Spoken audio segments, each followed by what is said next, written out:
Hey guys, welcome back to my channel. So today we'll be creating this pink and gold balloon garland requested by a client for a bridal shower. And I only had 45 minutes to set up, so I did everything at home and I just transported it to the site just like this. And because there was only like two colors, we really didn't have any accents. I did something, different with the mini clusters, the little 5-inch clusters. So I did that. And I had a big lesson, or I have a big tip for you guys. So please stay tuned to the end of the video so you can get what I learned from this event and, how to move going forward. Let's get started, guys.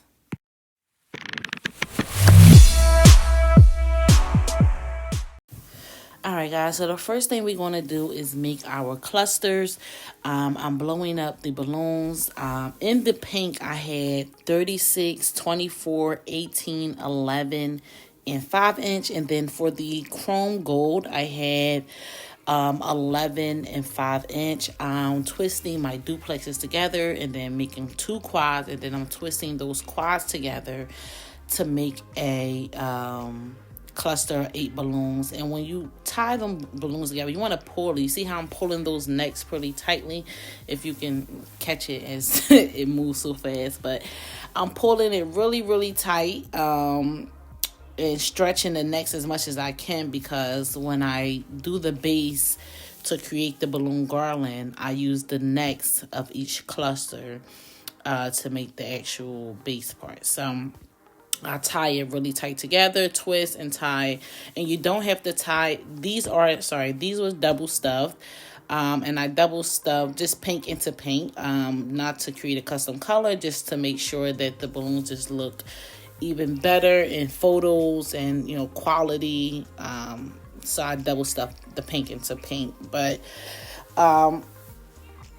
that's pretty much. And I have a reel on my Instagram. If you don't follow me on Instagram, it's Balloons by Lee 3. And I have a reel on with some tips on why the double stuff, custom color, and help the balloon from being so transparent, and pictures, and and I think it was one more, but I can't think right now. But yeah, so I'm just doing those, making the clusters and, pulling the necks. And then right now we're going to get started on building the base, which is tying the clusters together. I already have my rig points on the backdrop. As you see, I had some 260s tied on there, had 3 points, and I'm just finding a loose neck and then tying the neck to the next cluster. And because I had 18-inch in the pink and I only have 11 in the gold, it already gave the garland a different shape. All the colors wasn't the same size, so we had some 18-inch going every other color basically, or every other block. You understand what I'm saying?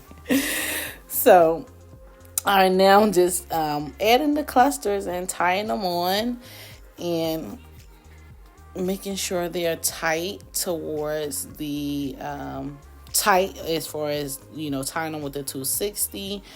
And then now I'm adding on, because I'm thickening up the garland now, and I'm adding on my 3-foot. That was a 36-inch balloon, and then I'm going to add on some 24-inch balloons.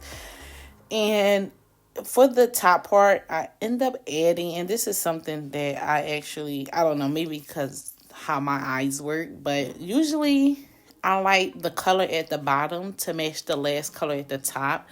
Like, I end up adding the pink on, but even now, looking at it, I'm glad I did, because, and typically that's how I like it anyway, but I don't know, something about the color, whatever color you use at the bottom, or even if it was a darker color, then to close it out with a darker color, if that makes sense. I don't know. It makes sense to me, guys.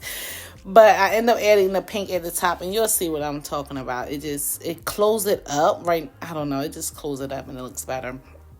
But here I'm tying on these 24 inches, and I ended up switching them because the one at the top was a little bigger than the middle one, so I switched them out so it can kind of go like large, medium, then small. I didn't want it to be the opposite, but I ended up tying the top one, I believe, with a 260 because I couldn't find any loose necks inside that pink cluster at the top. But the middle one, I did tie it neck to neck, as well as that 3 foot I tied neck to neck. And yeah, that I like tying them neck to neck as far as the large balloons. And we continue to fill out the bottom, starting to add some more clusters. And then this is a good point, I didn't lose any balloons. I think one balloon popped because of like my ceiling, which is like, okay, pop ceiling, who even does that anymore? But so it popped because of that. But building this, I didn't lose any balloons while building it or transporting it, or even when I got on site to set up the balloons there. No balloons popped. So that is the benefits of using quality balloons. But you see, I added that top pink part, that top pink cluster, and it looks much better now. It looks like it actually has an ending instead of with the gold.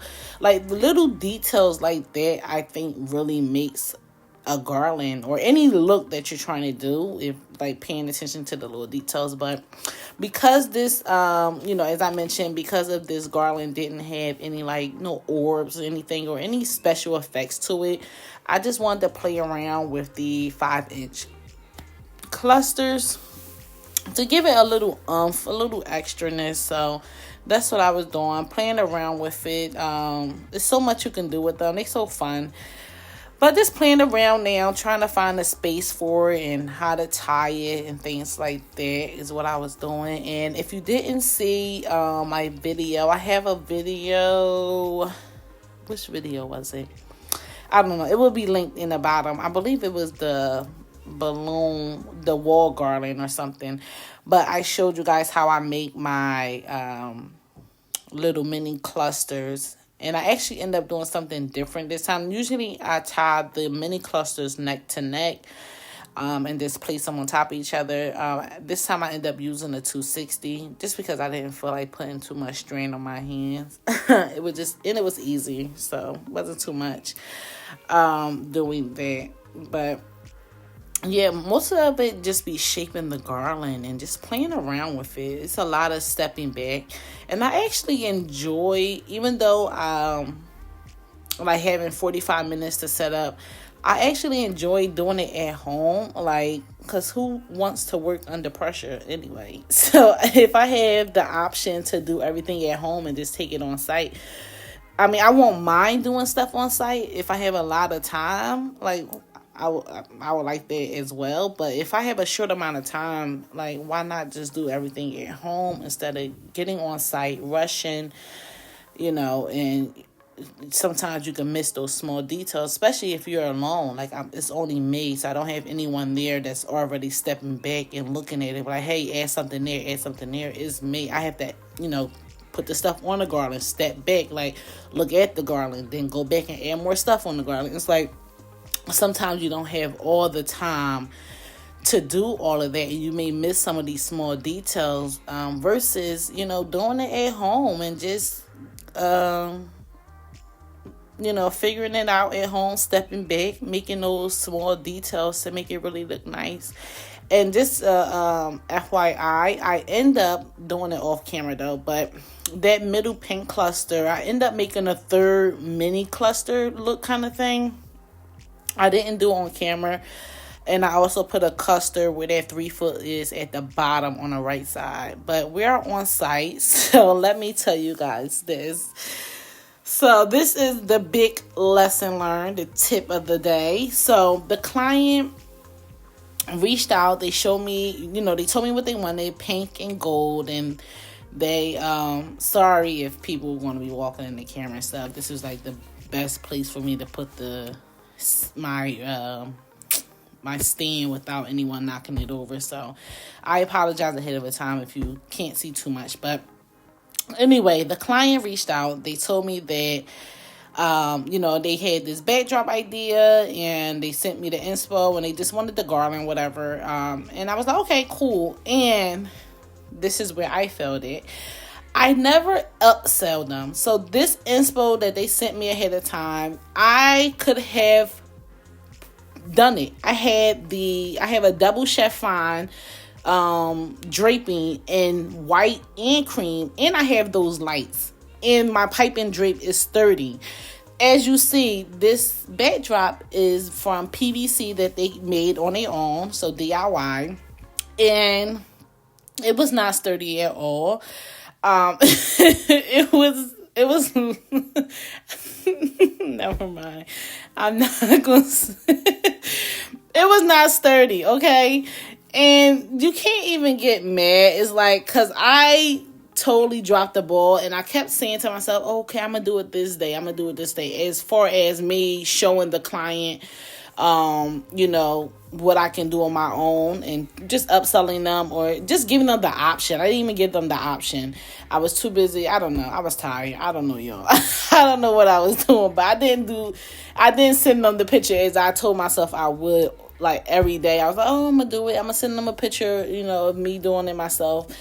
I don't know. So many reasons why I didn't do it, but I should have done it. And, next time I would do it, because at the end of the day, I could have easily done this backdrop in 2 seconds and it would have made the balloons still look great. And the client was very happy. They were very pleased with everything, but it would have made everything even better.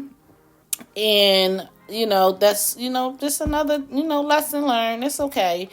Moving forward, I'll just remember to, set some time to the side to upsell or just give them the option at least. I'm sure they would have liked to not even have to deal with this, but it's okay. Things happen. We do what we can. The client still enjoyed everything, but I couldn't get any good pictures because it was right near this bar, and I didn't get any good pictures. So I don't even know if I'm gonna post this on Instagram or anything. I'm gonna just use this as the final look, as you see from the picture I took in my home, which I'm glad I took something at home. And I'm gonna just probably post that one. And then I was like, oh, I should have used I had used the black curtains in my home just because I have a window behind there and I wanted to block out the sunlight. But I should have, maybe changed it to the white double chiffon backdrop, but I didn't. So I don't know. I may post that because I like to post quality things, and if it's not up to my standards, then I'm just not going to post it. But the picture in my home is not bad at all. It looks really nice, and I'm my worst critic. Everyone will tell you that. My sister always tell me, like, just post it, get it over with. But I'm trying, but it still came out great. The clients was happy, so that's important at the end of the day. And I learned something. I'm still new to this. I'm still learning, and every day, every install, I learn something new. So it's a lesson learned, and I wasn't mad at all. I was just laughing. It was like soon the client pulled it out, I was just like, oh no. But I couldn't even be mad. It's like, okay, we're here, whatever. They still love it, so I can't be mad. And we're just going to keep pushing through. What else can we do? So I hope you guys enjoyed this video. Let me know if you have any comments or, questions. I do respond to all questions and comments right now. I don't get many, so I'm able to respond to all. I don't know if that's going to stay. If, one day I start getting 1,000 comments, I don't know. But right now, I am able to respond to all comments. So if you have any questions, please leave it in the comments box. And thank you guys for watching. I hope you enjoyed this video. And I like this where I'm not going to keep, I can ramble on. Okay, I'm going to stop now. I hope you guys enjoyed this video. See you on the next one. Oh my gosh, next week, I'm not going to keep y'all too long. Next week, I am doing a ginger reveal balloon wall. It's going to be really cute. So please stick for next week video. I can't wait to do it. All right, talk to you guys later. Bye.